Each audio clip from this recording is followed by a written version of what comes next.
먼저 우리 58주년 우리 구로삼동 본당의 날 축하드립니다. 박수 한번 치세요. 이렇게 미사만 보고만 하는 것이 조금 아쉽기는 하죠, 그렇죠? 작년, 재작년까지만 하더라도 우리가 함께 크게 친교의 잔치를 베풀기도 했었는데요. 내년은 그러기를 희망하면서 또 이렇게 이 올해는 어쩔 수 없이 이렇게 지나가길 바랍니다. 그동안의 58주년이라는 시간 안에 틀림없이 거의 초창기 때부터 구로 삼동에서 신앙의 모짜리처럼 신앙생활을 해오신 우리 신자분들도 계실 거고, 또 중간에 이렇게 우리 본당으로 오셔서 또 세례도 받고 신앙생활을 해나가시는 분들도 꽤 많으리라 생각을 합니다. 그만큼 수많은 분들이 우리 본당을 이렇게 오셨다가 또 거의 성화된 모습으로 하느님 품에 안기신 분들도 많으시리라 생각을 합니다. 수많은 만남들이 있었지요. 그 만남들은 참으로 소중한 만남이었으리라 생각합니다. 이야기 하나로 시작합니다. 어떤 소년이 정말 그 애완견 하나가 너무너무 갖고 싶어서 용돈을 모으고 해가지고 한참을 모아가지고 애완동물 파는 곳으로 갔습니다. 그래서 자기가 마음에 드는 그 강아지를 딱 살라고 했더니 아직 돈이 부족해요. 그래서 주인 아저씨한테 제가 이 강아지를 꼭 사러 올 테니까 절대로 다른 사람한테 팔지 마시고 조금만 더 기다려 주세요. 아저씨가 걱정하지 말라고, 안 팔고 기다릴 테니까. 그래서 이제 며칠을 해가지고 그 소년이 돈을 조금 더 모아서 강아지를 사러 왔습니다. 근데 주인 아저씨는 참으로 이상했지요. 그 가격에 더 예쁘고 더 건강한 강아지를 내가 너에게 팔겠다고. 그렇지만 그 소년은 꼭 이 강아지를 사고 싶다고 그럽니다. 주인 아저씨가 한마디 더 하죠. 얘야, 너 이 강아지가 다리를 전다라는 걸 알고 있니? 물론 알고 있어요. 저는 꼭 이 강아지를 사고 싶어요. 아저씨는 고개를 갸우뚱하지만 그 강아지를 아이에게 팔지요. 그 강아지는 너무너무 기쁜 마음으로 강아지를 꼭 안고서 그 애완동물 가게를 나가는데 보니까 그 아이 역시 다리를 저는 아이였습니다. 어쩌면 그 모습을 보면서 아마 그 아이는 그 강아지를 통해서 자신의 어려운 그런 순간들을 강아지에게 나눠주면서 강아지의 그 어려움을 보듬어 안는 그런 모습. 아마 만남도 우리는 서로 완전한 존재는 아닙니다. 서로가 부족하지만 그 부족한 사람들끼리 그 부족한 부분들을 메꿔주고 채워주면서 살아갈 때 그 만남은 참으로 아름다운 만남이고 완성된 그런 만남이겠지요. 그래서 이 세상을 살아가는 사람들은 일생을 살면서 세 가지 중요한 만남을 한다고 합니다. 첫 번째는 당연히 부모와의 만남이겠지요. 태어나는 순간 부모님과의 만남입니다. 그리고 자라면서 스승님 혹은 친구와의 만남이 있습니다. 그리고 그 만남은 우리를 또 다른 모습으로 성장시켜 주겠죠. 마지막 세 번째 만남은 배우자와의 만남이라고 합니다. 아마 서로 다른 남이지만 이제 부부로서 연을 맺으면서 새로운 만남을 시작하겠지요. 그리고 그 순간은 가장 행복한 순간이었을 것입니다. 그 행복을 어떻게 서로 채워주고 만들어가는가는 조금 다른 차원일 수도 있겠죠. 그런데 우리 신앙인들에게는 더 중요한 한 가지 만남이 더 있습니다. 바로 하느님과의 만남이지요. 그리고 그 만남은 그 어떤 만남보다도 가장 소중하고 그 만남의 대상자인 하느님께서는 절대로 변하지도 않고 똑같은 사랑, 오히려 더 큰 사랑으로 우리를 끊임없이 만남을 성화시켜 주시는 그런 분이십니다. 오늘 복음 말씀 안에서도 어떤 사람이라고 표현된 사람, 그런데 우리는 다른 복음을 통해서 부자 청년이라는 것을 쉽게 알 수 있지요. 그 부자 청년이 예수님과의 만남을 갖습니다. 근데 그 만남의 단계를 한번 이렇게 살펴보면 처음부터 예수님이 먼저 다가간 만남이 아니라 이 부자 청년이 먼저 예수님께 옵니다. 그냥 온 것도 아니고 예수님께서 떠나가시려고 하는데 헐레벌떡 달려와가지고 그 앞에 무릎을 꿇고 만남을 시작합니다. 틀림없이 이 부자 청년은 예수님과의 만남이 너무너무 기대되고 어떤 희망을 가지고 나름대로 준비하고 만났을 것입니다. 만남의 시작까지는 참 좋았습니다. 그런데 그 만남이 곧 이어지는 모습에서는 조금은 자만심으로 만납니다. 보통 예수님과의 만남은 예수님이 먼저 만나든 혹은 상대방이 예수님을 찾아오든 보통 청원 기도를 합니다. 아쉬움을 내표하죠. 제가 듣게 해주십시오. 제 병을 낫게 해주십시오. 저를 구원해 주십시오. 다 청원 기도입니다. 간절히 애원하는 기도이지요. 그런데 이 부자 청년은 이제 자만심을 가지고 처음에는 무릎을 꿇었으나 예수님을 향해서 제가 구원받으려면, 제가 영원한 생명을 받으려면 어떻게 해야 되지요? 이어지는 그 대답이 바로 그 부자 청년의 진심이었습니다. 저는 그 계명들 다 지켰어요. 어렸을 때부터. 저같이 훌륭한 사람 이 세상에 찾아보라고 하세요? 없어요. 그러니 당신은 저한테 당연히 영원한 생명을 주셔야지요 라는 말이 내포되어 있다라고 하는 거죠. 우리가 보기에 예수님 입장에서 보면 참으로 괘씸하고 아이고 이런 교만 덩어리. 그러나 예수님은 그런 마음으로 보시는 게 아니라 오늘 성경 말씀처럼 사랑스러운 눈으로 바라보십니다.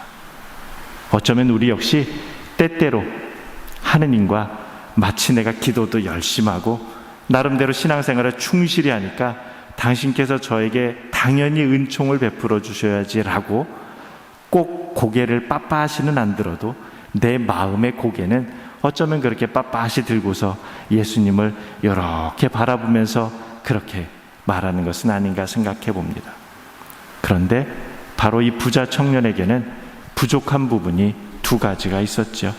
내적으로 부족한 부분은 내 구원을, 내 영혼 구원을 위해서 내가 뭘 하면 됩니까? 자기 자신만 생각하는 거지요. 틀림없이 그동안에 모았던 많은 재물들도 자기 자신만을 생각하면서 모았습니다. 그 삶에는 다른 사람들은 안중에도 없었습니다. 나만이 중요했던 거죠. 그런 내적인 결핍, 부족함이 있었습니다. 그러니 외적인 부족함은 자기 자신만을 생각했지 남을 생각하지 않았으니 남에게 나눠줄 마음도 없고 나눠주는 행동도 없었습니다. 그러니 예수님께서는 그 사람에게 가서 가진 것을 다 팔아 남에게 주고 그 다음에 와서 나를 따르라고 합니다. 그러니 처음에는 자신의 계명을 다 지켰기에 의기양양했던 그 부자 청년이었지만 오늘의 복음 말씀처럼 울상이 되어 슬퍼하며 떠나갑니다. 자기가 먼저 찾아올 때는 언제고 스스로 먼저 떠나가는 그런 어리석음을 범하지요. 어쩌면 그 부자 청년은 이 세상을 살아가면서 한 번도 아쉬운 적이 없었을 것입니다. 모든 사람이 자신을 우러러보고 모두가 다 자기에게 와서 아쉬운 소리를 했을 것입니다. 도와달라, 또 무슨 부탁을 했을 것입니다. 그러나 콧방귀를 꼈겠죠. 왜냐하면 나만 잘 먹고 잘 살았으면 되니까. 근데 한 가지 채워지지 않은 것이 영원한 생명이었는데 그 영원한 생명에 대해서 이제 예수님께 다가갔지만 결국 예수님의 충고, 권고의 말씀을 받아들일 그 마음의 여유가 없었습니다. 그 마음에는 하느님이 들어설 자리가 없고 온통 자신의 탐욕으로만 꽉 차 있었기 때문에 결국 헛똑똑한 사람, 똑똑할 줄 알았더니 바보 같은 사람이었습니다. 우리 구약에 보면 구약의 수많은 왕들 중에 똑똑한 왕, 지혜로운 왕 하면 솔로몬 임금을 꼽습니다. 솔로몬 임금이 어느 날 밤에 하느님께 기도를 하는데 하느님의 음성이 들리죠. 솔로몬, 네가 원하는 거라면 내가 무엇이든지 다 들어주겠다. 솔로몬 왕은 하느님에게 이 세상의 재물이나 명예나 부귀 영화를 그렇게 부탁하고 청원했던 것이 아니라 바로 당신의 말씀에 귀 기울일 수 있는 그런 마음과 선과 악을 구별할 수 있는 그런 지혜를 주십시오라고 하느님께 간청하죠. 그러니 하느님께서는 그렇게 너에게 지혜를 선물로 주는 것뿐만 아니라 부와 명예까지도 덤으로 선물로 주겠다라고 합니다. 결국 오늘 일독서에서 이야기하는 지혜서의 그 말씀도, 그 지혜는 하느님의 말씀을 듣고 실행하고 두려워하는 그 마음입니다. 진정한 똑똑한 사람이죠. 그러기에 이 독서 히브리에서도 보면 하느님의 말씀은 세상을 지배합니다.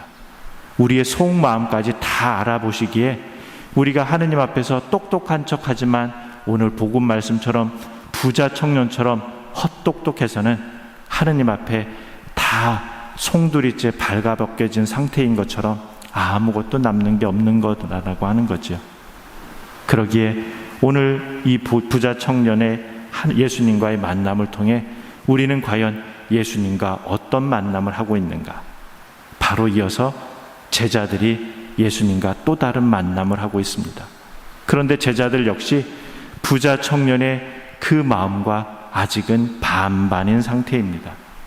그러니 예수님께서 부자가 하늘나라에 들어가는 것보다 차라리 낙타가 바늘귀로 빠져나가는 것이 쉽다라고 이야기를 하죠. 제자들은 요즘에 아이들 그 표정대로 하면 헐, 어떻게 하늘나라에 갈 수 있지? 누가 하늘나라에 갈 수 있지? 라고 자기들끼리 수군거립니다. 결국 그 하늘나라에 가는 것, 그것은 재물이 문제가 아니라, 즉 재물을 가지고 있는 것이 문제가 아니라 그것을 어떻게 사용하는가라고 하는 거죠. 결국 부자 청년의 문제도 탐욕이었던 것 같습니다.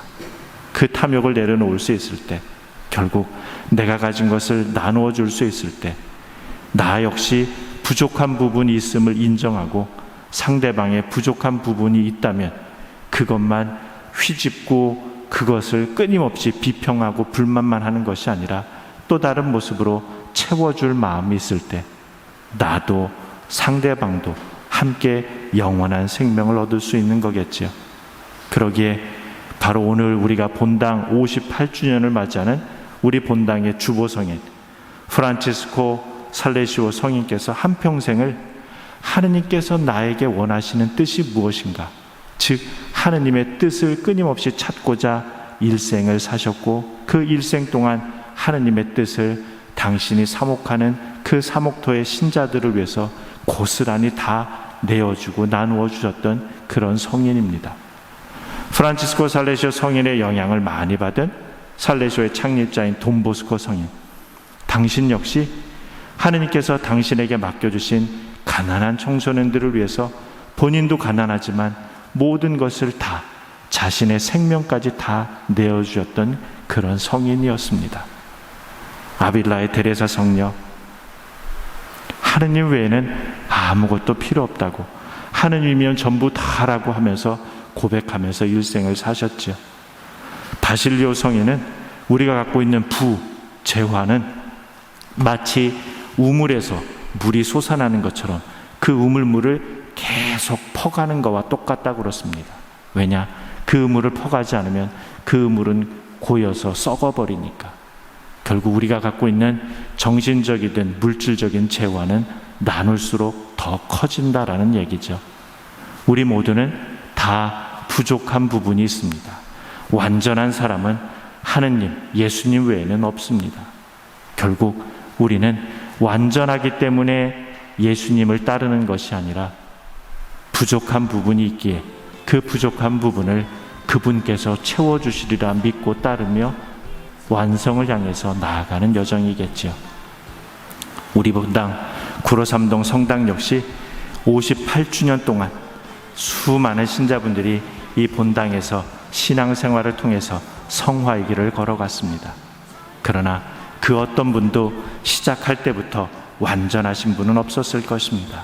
그러나 신앙생활을 하루 이틀 해 나가시면서 점차 완성이라고 하는 성화의 여정을 가셨겠지요.